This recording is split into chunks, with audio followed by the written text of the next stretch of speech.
Okay. I'm sick. I hate being sick. This tea is called Timothy's Irish Breakfast. What the heck?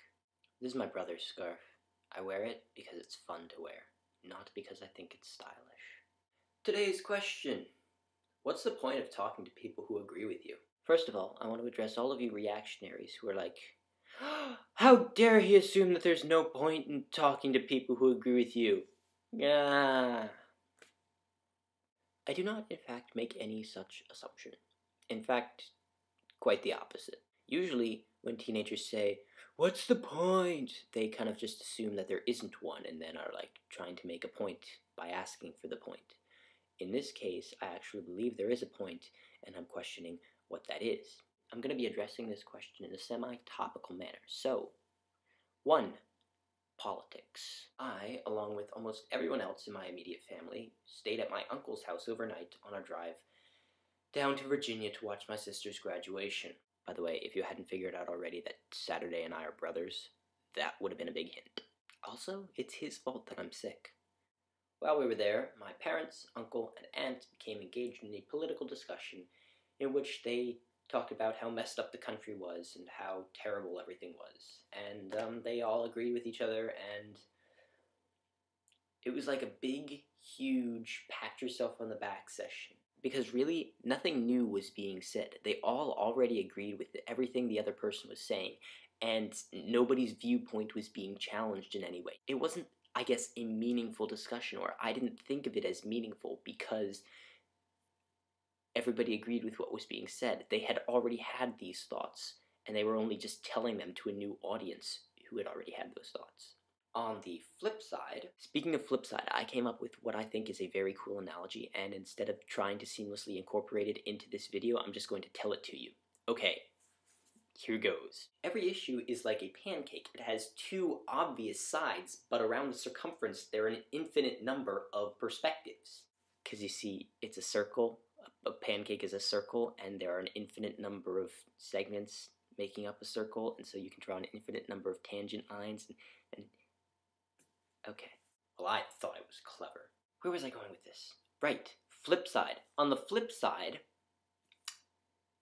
a little while back at my great aunt's 80th birthday party, yeah, that was a fun party, another uncle became engaged in a conversation with I'm not exactly sure what his relation was to me. Anyway, two other uncles, we'll say, became engaged in a political discussion, and they adamantly disagreed with each other on absolutely everything. And it was basically a name-calling session where one uncle would say Obama was an idiot, which, by the way, is completely false. Harvard does not graduate idiots. And the other uncle saying that George Bush was an idiot, which, by the way, is completely false. Harvard does not graduate idiots. And absolutely no progress was made whatsoever in that conversation because both so adamantly disagreed with the other's position that they weren't even willing to consider the validity of the other's statements. It didn't help that neither person's statements had any validity whatsoever. Point 2. Perspective. I'm going to deny the premise of my question a little bit here and say that there exists no person who agrees with you on absolutely everything, and that if there were, it wouldn't affect the valuableness of having a conversation with them because it is impossible for that person to be the same person that you are, and so therefore they still have a unique perspective on those issues that they agree with you on. That on came out kind of funny.